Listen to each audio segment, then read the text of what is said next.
2002, all the way to our current date now. And you kind of see that the size of the nacelles or the generators that we've got have continued to increase in size as we've gone down, gotten newer technologies, if you will. The towers are getting taller also.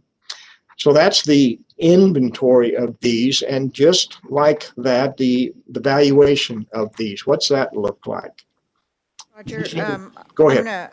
I'm gonna pause you for questions. Okay. And I do notice Allen County and Bourbon County are not included on this list. There might be others too. Committee, do you have any questions for Roger at this point?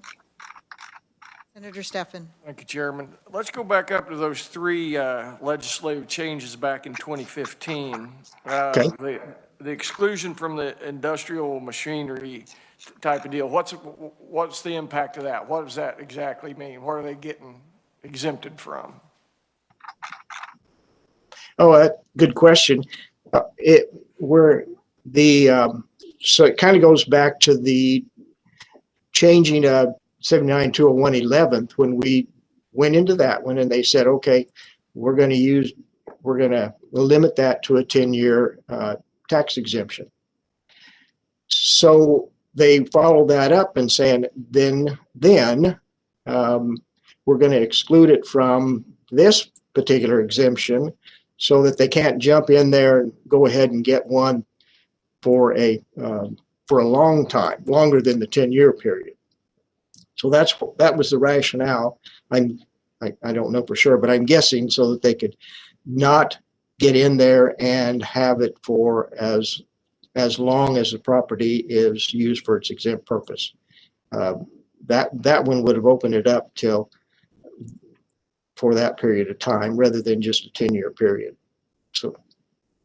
Senator Steffen. Yeah, the point, yeah, okay, that does clarify it. They're being excluded from an exemption in that. Right, exactly. Thank you. Yes. Committee, any other questions? Thank you, Roger. I had a quick one. You said that we have to make some changes on our end. What were you referring to our end, and what changes? PBD's end. I'll get to that here in just a minute. Okay, great. Yeah. Thank you. Okay. And if we have missed some that I don't have on the list, I'll be glad to research those and figure out what we've got. So I'll look into. Thank you. Yeah. The valuation side, page 2 that I've got for you there, kind of look down through there. Remember, this is based on retail cost when new, and so we're looking at what that might cost for the tower, the nacelle, the blades, all that equipment that you see on those big cement foundation pads. And so all that equipment then what this should represent as best we could figure out based on the investments in each one of these projects.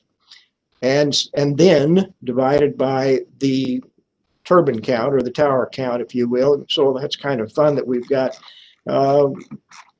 well over 300 or 3,600 towers in our state right now, based on what I've got here anyway, and kind of come up with a tower cost. That's just for my own purposes, and you can kind of see the age of that. Well, that's the valuation that I put together for you to kind of look at is based on if it were now tower.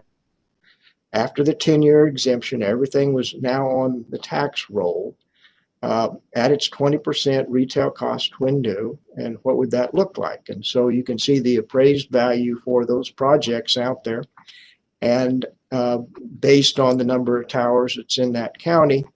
And then you can see also then the assessed value for that particular project as well in that county anyway. So I kind of split it out into the counties based on the number of towers in that county. And so you can kind of see right now we're just under 400 million of assessed value for that project if all those ifs were in play, if it was taxable, if it was at its 20% retail cost when new. So that's kind of where we're at on that one. Any questions on our value side of that? Yes. Committee, any questions? I have a few. Would you mind going over your headers up here as to total turbine cost? What's that including? Is it the material above the ground? Is it the below the ground? Yeah, exactly. Would you mind describing those columns so that we understand what's intended here? Yeah. Thank you. The, the total turbine cost heading, it would be just what you said. It's that anything that's above the concrete foundation. That's the tower, the nacelle up on top or the generator, the blades, all that equipment above the ground would be what that is looking like. That's what's taxable to the wind energy company. Of course, the ground, the real estate would, of course, be the responsibility of the landowner. The turbine count, that's the project or the number of turbines or towers in each of the counties that are represented here. And then I just took the total cost of each of those towers that you have in that total turbine cost and divided it by the number of towers in each of the counties to kind of give me an idea of what that actual tower costs to get it in the air there and functioning. And then you can see the age, and then the appraised factor is at the 20% of its retail cost when new. So Roger, there's a considerable difference between the counties. Would that be the years that they were put in? I mean, what would distinguish the cost per turbine differences? Right. Yeah. If you look back at that inventory sheet back the first page, where you can see that that the original very small megawatt 0.66 back in 2002. So as added generating capacity, of course, the cost of that's gone up, and some of these I don't know. I may, Go ahead. I'll draw your attention. If you compare the Cloud County and the Lincoln County differences, Yeah. it's almost a $2 million difference per turbine. Yeah. And they were put in the same year. I know it's a comparable landscape out there. That's why I'm trying to figure out why such a drastic difference. Yeah. I made note that I pulled this information from all kinds of sources that was available through the years. And so if somebody's got some better retail cost when new for any of these projects, I'd be glad to put it in here. If there's something that's not right, I'll be glad to make those changes and edits. But based on the information that I had at the time available, this is kind of what I've been putting together for all these years. So yeah. This is greatly appreciated, and I know we have somebody in the audience that can answer that. We'll call on Kimberly here in a minute. But what I would ask, this is what they're going to use for the appraised value. And so when they do start charging property tax on this, it seems like it could be a drastic difference. Just something to consider going forward. Committee, any other questions? Senator Stephan. Thank you, Chairman. What's the rationale on appraised value not including all the in-ground structures as part of the appraisal? Because the incredible amount of concrete and such. Right, and that would be involved in the land, and that's why it would be classed as commercial property. It's being leased for this particular purpose, and so some of those costs, because of the increased value on that commercial property for that site, would be captured in that increased land value around this facility. Any other questions? So I would follow up with that. Is it just the land that the concrete's on, or is it the entire pasture that it may happen to be in? No, it's generally just, it may vary, but 2 or 3 or 4 or 5 acres, whatever is around that tower site generally. Okay, great, thank you. Committee, any other questions? Senator Steffen. Thank you, Chairman. Can you give me any idea on what happens to the taxes on that ground that the wind tower is actually on, that goes from ag to commercial? Do you have any examples? I don't know that I have any examples, but generally what the counties are doing, what's the best use of that land in this commercial area? What's the market value of that? And typically they're going to say, well, it's going to be based on the market value of ag land for pasture, if you will, or whatever that might look like. And so it's going to be higher, of course, to capture some of that, as you say, the footings, foundation, the concrete work that's reinforced there. But to give you, I don't have a real good example of what that might look like, Senator. So, and committee, any other questions on that? I have a question on why the newer ones are at 20%. Is there a reason behind that, or? Well, I put those in there to just make everything consistent, uniform. You're right. There was no exemption, there would be some of these that would be have 87% good right now, and it would be the depreciation factor, not the 20%. But I made everything as if it was now taxable after a 10-year period of time. So I get that this is equipment and they can depreciate it out, but my barn's equipment and I can't depreciate it out. I'm just curious as to the difference there. On what? It's okay, I won't get into that today. Okay. We're about to run out of time. But so do you want to finish with that last sheet and then we'll?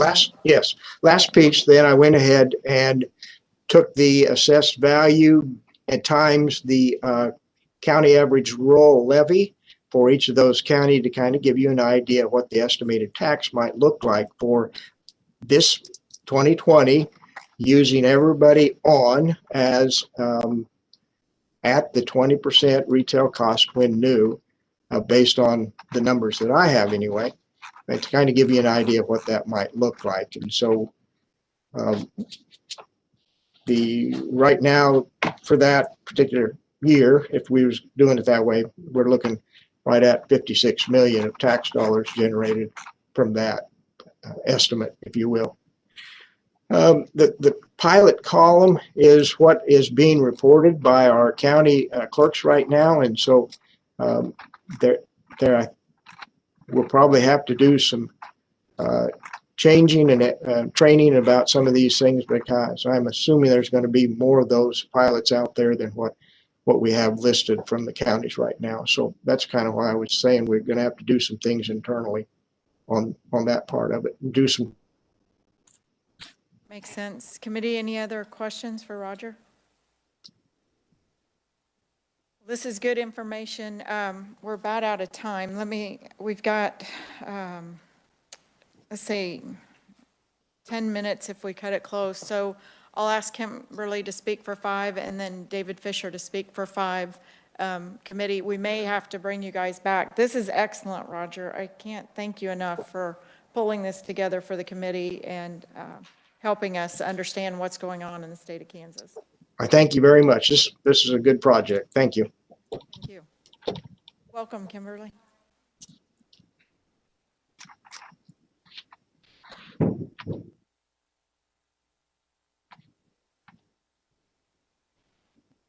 I'll double check. Sorry about that, yes. And my name is Kimberly Ginter-Swati. I do represent the Kansas Advanced Power Alliance.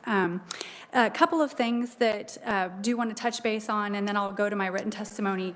Every wind farm that's operating in the state of Kansas does have a pilot agreement. So we can work with Department of Revenue to get all of that information. There is not an operating wind farm in the state that does not have a pilot agreement. So, and that's started with the very first project, and it was voluntary. Nothing required them to do that. And in the case of some of the communities like Elk County, for example, second poorest county in the state, their county budget is a $2 million, roughly $2 million annual budget a year, but their pilot is about $1.2 million a year with a 2% COLA. So in many instances, some of these pilot agreements are robust in comparison to the total county budget. So Roger did a great job of going through kind of the nuts and bolts of the exemption. And as you know, I think if there's a couple of points that if I say nothing else, I want you all to understand about usually in this building, what we find is the industry comes to the legislature and makes a request. The legislature enacts that request, and then the industry invests. That is not at all what happened here as it relates to the renewable energy industry. The property tax exemption was put into place well before the industry even began operating in the state.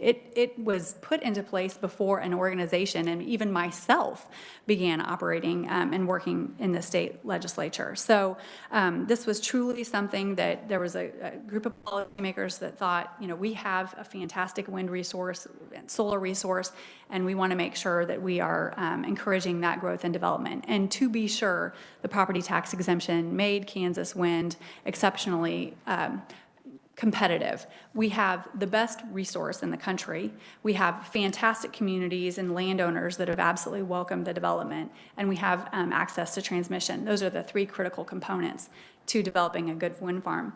But we are competing every single day against projects in Oklahoma, Texas, Iowa, Nebraska, North Dakota, South Dakota. So utilities and commercial and industrial customers, literally when they issue an RFP for any sort of renewable project, they are getting dozens and dozens and dozens of responses from anywhere around the country. So this property tax exemption has been helpful in getting a lot of projects over the over the finish line and allowing that investment to incur in our state. You have some data in there about the amount of projects that we've developed, or the amount of investment, all private capital investment in the state. We don't have any incentive, we don't ask for any SGF. We never have. We didn't actually even ask for this property tax exemption, but to be sure, it's been good for the industry. It's been fantastic for the state. We went through the 2015 change, but a couple of things on the payment in lieu of taxes. That is entirely negotiated between the county commissioners and the developer themselves. So we have some counties that, for example, our home county and Ellsworth County and Lincoln County did the same. They negotiated a 10-year agreement. Kind of both Josh and I thought maybe that wasn't exactly the best thing for them to do. They front-loaded a bunch of money into 10 years rather than taking that 20-year agreement, which is kind of a standard operating life of the project. And of course, in year 8, the same county commissioners came back and they said, well, the pilot money is going to go away, and our county budget, we really use it. And so the developer, no requirements to do so, immediately began entering into negotiations for another 10 years of a pilot agreement, which was quite generous of them. And they did earmark 30% of that. It's been 5 minutes. Sorry. No, know. I'm sorry. I think we're going to have to bring you back when things slow down the pace in the committee. But Absolutely. I would like to give David time to Yes. address committee also. The difference between Lincoln County and Cloud County is the Cloud County wind farm uses 3 megawatt turbines, and the Lincoln County wind farm uses 1.8 megawatt. Wonderful. Yeah. And also, we look forward to the update on the pilot Yes. contracts. I know that's a lot of work for you. No. And don't worry, we're not going to try to, I don't plan on any legislation. I can't speak for the rest of the committee, but I do want to get this out here so that we understand what's going on, not just with you guys. We're going to do a deep dive on oil and gas also, committee. But are there any questions for Kimberly? Yes, please. Senator Thank you, Chairman. On those pilot agreements, I think some of the specifics within the agreement, not just the dollar amount, is equally important. Like the separate road maintenance agreement and the agreements that if there is an increase in valuation due to commercial versus ag land, that Could you the provide developer. those for the committee? I've got to Yes, cut you off. please. We're way over. And Yes. I've got another committee waiting. Okay, thank you. David, welcome to the committee. Thank you. Yeah. Thank you, Madam Chair, and the senators. Thank you for your service. I'm here today, let's see, First of all, good job, Kimberly. I feel like I'm a junior high school quarterback going up against Pat Mahomes. But I'm here in behalf of the citizens of Kansas. My name is David Fisher. I'm a retired business owner in Centerville, Kansas, down in Lynn County. Several years ago, I was introduced to the wind industry when I showed up in my favorite quail hunting spot, and there's 400-foot towers, and my public hunting ground is closed. I was really surprised at the enormity of these towers and how they changed the character and the landscape of what once was beautiful countryside. So about 3 years later, a German company came to Lynn County wanting to develop a wind project. And I took keen interest in that because I'd seen firsthand how they changed the landscape. And I didn't want that happening to my county. So I've been involved in that, and I've learned a lot about renewable energy and wind since then. One of the things I was really surprised to learn was this property tax deal, about how we're not collecting property taxes from these wind developments. And they're called wind farms, but truly they're not a farm. They're an industrial development. So, on the inequities, nobody likes taxes, but we're allowing these multi-million-dollar projects to be erected across the state and not pay the fair share. This is grossly unfair to our citizens, our students, and our schools. I just don't see how we can stand by and watch these very profitable wind companies that are highly subsidized come in and not pay schools which are sorely in need of revenue.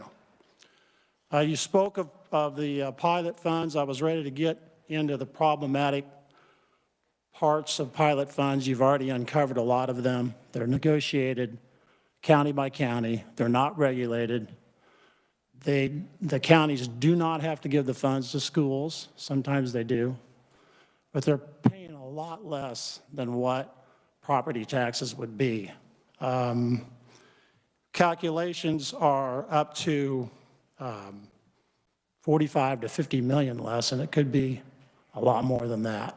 So we're leaving a lot of money out there that we should be collecting. Down in my neck of the woods, we're fortunate to have a power plant in Lynn County in Lacine.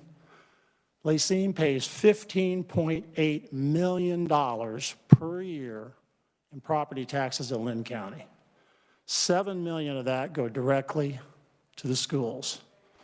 In my neighboring county of Allen County, where a wind project was just finished, they should be paying property taxes of close to $1.8 to $2 million. They're paying the county $250,000 in their pilot fund. So that's the delta. That's what we're missing. That's what needs to be fixed. Thank you for your time. Thank you, David. And I know you had two superintendents send in letters, and I think there's an article also included in your packet I would draw the committee's attention to. The article may not be in there. We'll get that distributed. Okay. From Flatland. Is that, yeah? Yeah, that's great. Yeah, we'll get that distributed. Pardon? It's not in there? Okay. We'll make sure and get that. I know, yeah. Thank you very much. Yeah, Committee, any questions for David? Seeing none, thank you very much. You guys, this was just informational. Like I said, we need to look at oil and gas. Property taxes are, well, all taxes are complex in Kansas. And, I often say this, we're playing the hand we're dealt, and we have a short amount of time in committee, but we do need this information before we move forward on anything. And if we may choose not to do anything. So I thank you guys for coming in. Thank you, Kimberly. Thank you, David. I'm sorry it was so short. If you guys are interested, we can definitely pick this up at a later time. Probably in March timeframe would be more realistic because we've got so much before this committee. Is there any other business? Oh, yes, bill introduction. Bill introduction, yeah. Senator Kluse. Yes, Madam Chair, I'd like to introduce a bill on behalf of a nonprofit for exemption. Yes, are there any questions on any objection to the request? Seeing none, we'll make that request. Thank you, Senator. Senator Kirshen.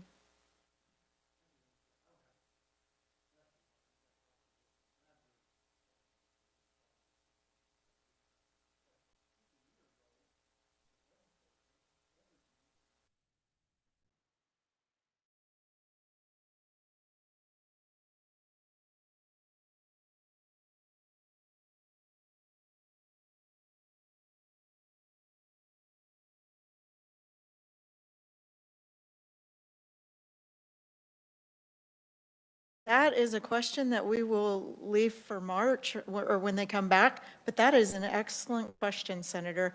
Why are our utility costs going up instead of down if wind is so much more efficient and so subsidized? That's a great question. So we'll get that answered. Any other questions for the committee? Any other business? Committee, we do have hearings next week, but we will pick up Senate Bill 22 and finish our work on that. I hope to kick it out next week. With that, we're adjourned.